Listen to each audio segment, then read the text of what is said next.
Ay, what's up tol? Isang mapagpalang araw po sa lahat 'no. Dito po tayo ngayon tol, update po tayo 'no. Kasi ano ngayon, ah, Martes pala ngayon tol, sa 14 ngayon na araw. Ayan nag-update po ako sa inyo mga tol para mayroon din tayong upload. So, yun tol, may nangyari kagabi na hindi ko inaasahan 'no, na si Dudong, yung pamangkin ni ano, biglang sumigaw yun kagabi kaya pinuntahan ko. Natutulog naman siya tol, pero bakit biglang sumigaw ba? So binantayan ko siya ng mga 2 oras kung sisigaw pa ba siya. So ayun,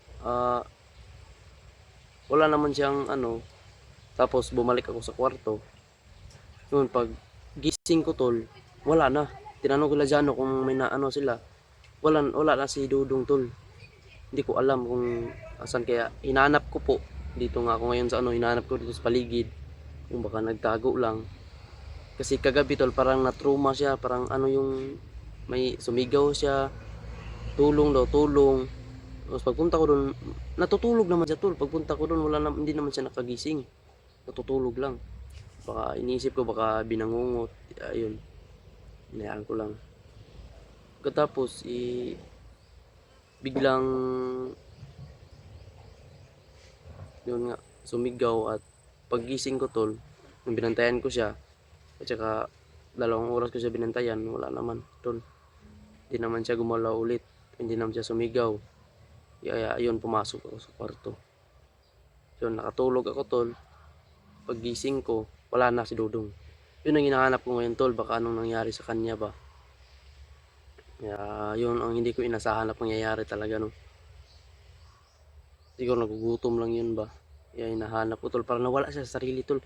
Mula nung nadala ko siya dito, mga ilang araw o ilang ano, biglang nag-iba yung ano niya tol, parang natakot siya ba, natatakot na.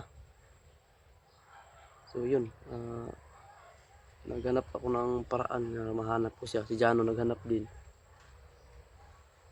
Iwan ko kung Jano kung saan yun naghanap. Ako dito ko hinahanap sa ano, may saging. Baka nandito lang. So yun tol, bago tayo magsisimula, may love shout out po sa inyong lahat dyan. Shout out nga pala kay Atilin. Ayan, shout out kay Atilin. Lalo na kay Mama Corazon Raboy. Shout out kay Tita Michelle. Shout out po kay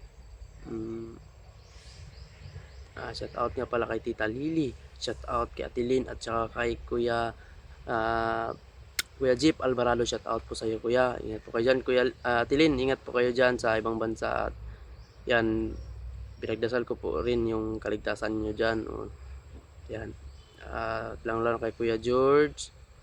At kay Tita Mercita. Kay Ate Ria. Shout out po sa Ate Ria. Ingat po kayo dyan ni Tita Mercita ko.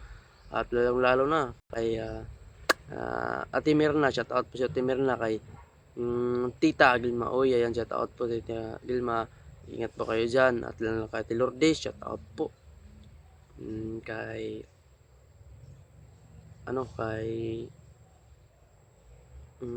Mama Estabilio. Shout out po. At lalo na kay Tita Jennifer. Shout out po sa Tita Jennifer. Ingat po dyan pa kayo palagi sa ibang bansa. At lalo na kay basta shout out yung lahat dyan mga tol no. Sinsya na po, ngayon lang tayo nakapag-update. Hinahanap ko pa Dudong. Hindi na ako lumakad pa tol dahil papalapit na yung birthday. Ilang days na lang tol, birthday na ng anak ko, binyag na ng anak ko. Hindi na ako nag-explore.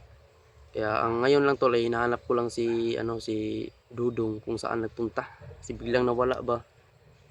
Biglaan tol, hindi ko naman talaga alam kung saan nagpunta, kaya hinahanap ko tol. Kawawa naman yung bata, di ba? Kaya naalagaan ko ngayon dito. Kaso lang, iwan ko kung baka nagugutom lang yun, umalis. Pero yun, pinahiram ko yun ng masusuot niya. Kaso yung mga brief na ano tol, walang makasya sa kanya. Si Janol, naghanap din si Janol. Paikot-ikot kami ngayon tol. Hinahanap namin si Dudong. Kawawa naman yung pamangkin ni Bangas, kung naalala nyo, yung kasama namin nila EG. Nadala namin kasi yun ni Jano. Kaya hinahanap namin siya kung saan man siya napunta. parang na-trauma, baka nagbigti ba. Kasi yun ang lagi niyang mabanggit tol, magbigti daw siya, magbigti. Kaya yun, dito ako nagpursige ako, kaya nga binabantayan ko siya, gabi-gabi binabantayan ko. Kagabi lang kasi tol, kasi parang naano ko ba, na inaantok na rin ako, tapos pag sa isip ko ba, saglit lang yung tulog ko, tapos pagising ko umaga na. Kaya naano ko ba, yan, naawa din ako sa bata.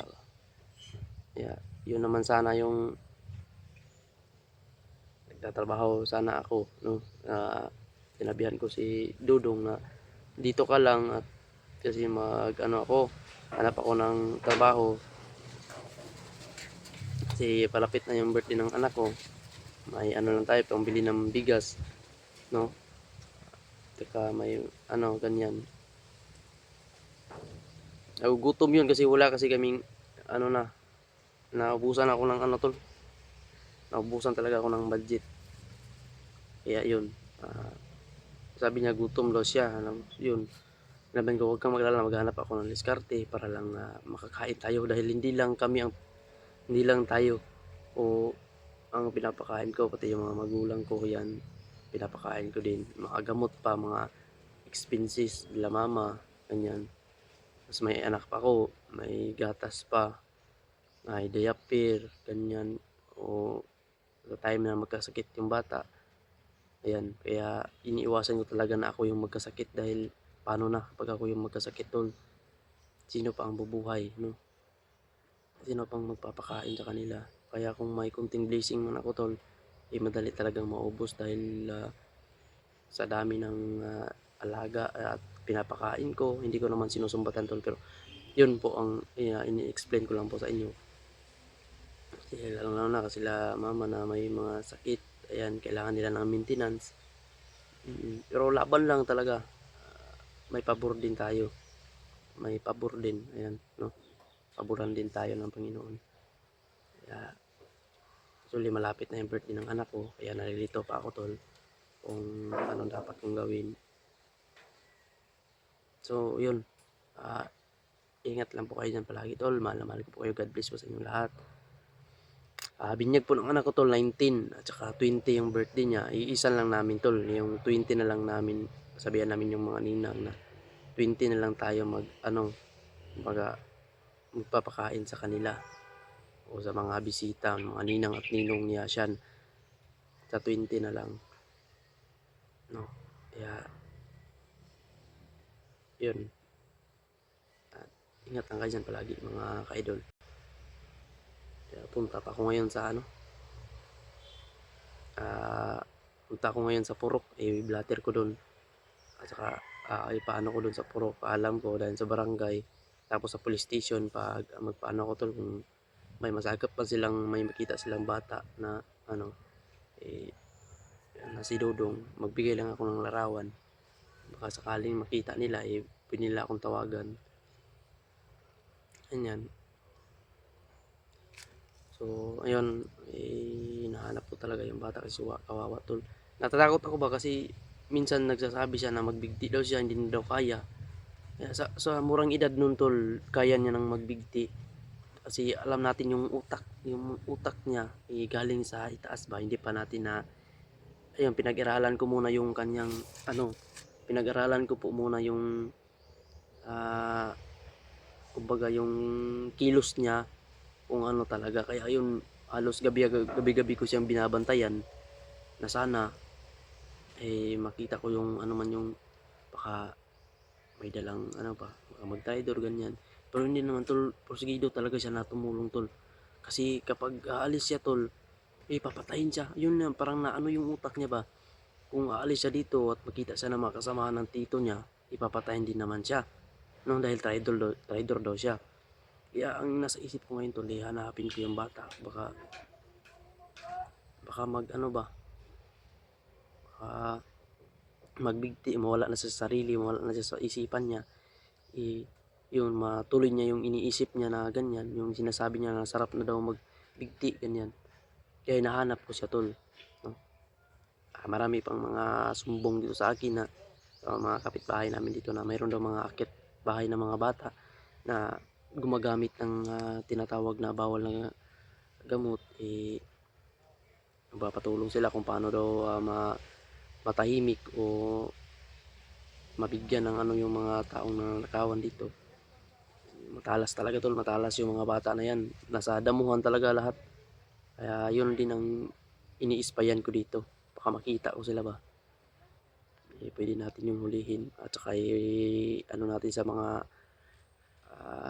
kapulisan, no?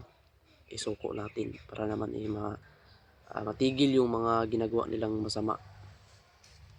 So yun tol, yun po yung update ko sa inyo. Hinahanap ko talaga yung bata, no, si Dudong. Shout out niyo yung lahat. God bless po at ingat kayo dyan palagi, lalo na yung mga driver natin dyan at yung mga OFW natin dyan. Mahal na mahal ko po kayong lahat tol. Ingat po kayo dyan palagi. God bless po. Sana po hindi nyo po ako makakalimutan at lagi nyo po akong suportahan tol. Nagpapasalamat po ko sa lahat-lahat na mga sumusuporta po sa akin dyan, sa walang sawang suporta po sa inyo, no? Thank you so much po sa walang sawang suporta niyo po sa akin tol. At mahal ko po kayong lahat. Hindi ko po kayo makakalimutan mula noon sa suporta niyo sa akin hanggang ngayon. Hindi ko po kayo makakalimutan. Mahal na mahal ko po kayong lahat. At ingat God bless po sa inyong lahat mga ka-idol, no? Thank you so much po. Kaya saan ko hanapin yung bata na yun Talagang naano din ako tol ba. Kumbaga naano din ako ba kung saan ko hanapin sila. Kanina pa ako naghahanap, wala pa akong feedback kung saan ko siya, wala pa akong nakitang bakas. Kumbaga nasa highway yun, hanapin namin yun sa highway tol. Mag ano kami sa kalsada, baka nandun sa kalsada ba, ano lang, hanapin ko ngayon sa kalsada. Diyos yung bata ay pinsang tayo. Sinabihan ko na yun tol, huwag ka talagang kahit anong mangyari, huwag kang aalis, hindi ka mahanap nila dito sa akin. Kaya hindi ko nga siya binidyo tol Hindi ko nga siya binidyo, hindi ko siya in-update dito kasi para din sa seguridad ba. No?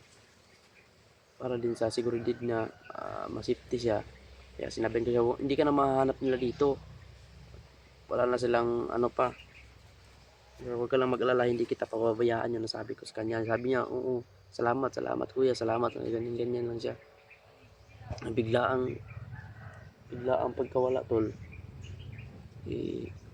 Na ano din ako, attached din ako ba. Baka may nasabi akong hindi niya sang-ayon. Wala naman akong nasabing mali sa kanya tol para lang din naman yun sa kaligtasan niya, di ba?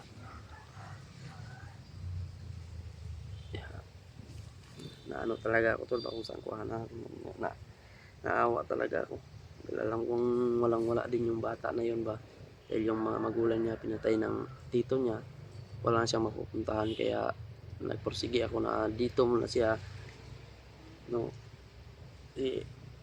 Hirap din naman kasi tol pag palayain natin yung bata na wala naman siya pupuntahan, no. Kaya tayo naman na mabuti yung puso, tanggap natin kahit naghihirap tayo, dahil makikita din yan ng Panginoon na kung gaano tayo kabait, gaano tayo matulungin, kung gaano tayo mapagmahal, no, nang hindi naman natin tinuturing ko rin silang kapatid tol, lahat. Tinuturing ko silang kapatid naman tayo lahat, di ba? Tinuturing ko silang kapatid, hindi ko sila tinuturing na hindi naman kita kano-ano, bakit ka nandito sa akin, ganyan. Hindi naman kita kano-ano, bakit nandito ka sa bahay, ganyan. Hindi naman ganyan yung ugali ko tol. At sino yung pumupunta sa akin tol, o sino yung magano sa akin, di ba? Yung matutulungan ko. Kung walang kukuha sa kanila, ako talaga yung kukuha. Ako yung mag-aalaga, ako yung magpapakain. Dahil siguro baka intindihan din nila na paglaki nila, may trabaho na sila, hindi nila ako makakalimutan ba. Kumbaga ako na naghihirap ako, sabi na, baka maano tayo nila ba na may magandang trabaho na sila. Uy, si Kuya Mikoy, ayan, kailangan natin tulungan. Hindi naman ako nag-ano tulan na yan yung, hindi yan ang iniisip ko sa kanila. Ang sa akin lang sa paglaki nila ay makakahanap sila ng magandang trabaho, masaya din ako nun tol, no, dahil sa taong mga naghihirap na nasa bundok na wala ng kalayaan, napalaya natin, makahanap sila ng magandang trabaho, kumbaga makapamilya na sila, magkapamilya, nasa mabuting sila kalagayan, o nasa mabuting panghanap buhay na sila, no? So idol, ah, ingat ingat-ingat lang po kayo diyan. Dito na siguro magtatapos itong video na ito dahil hahanapin ko pa 'to, update ko po kayo kung mahanap ko si Dodong. Yan. Thank you so much po. Mahal na mahal ko po kayo. Shout out po sa inyong lahat. Mega mega love shout out silent viewers ko dyan. Ingat po kayo palagi. Luzon, Visayas at Mindanao. At nasa OFW natin dyan. Man, ingat po kayo mga OFW. Mahal na mahal ko po kayong lahat tol. Abangan nyo po yung birthday niya siya tol. April 19 to 20. Yung 19 tol, binyag niya. Tapos ngayong 20, yun ang first birthday niya. First ever birthday niya tol. Yun ang first year niya. Magwawan na siya.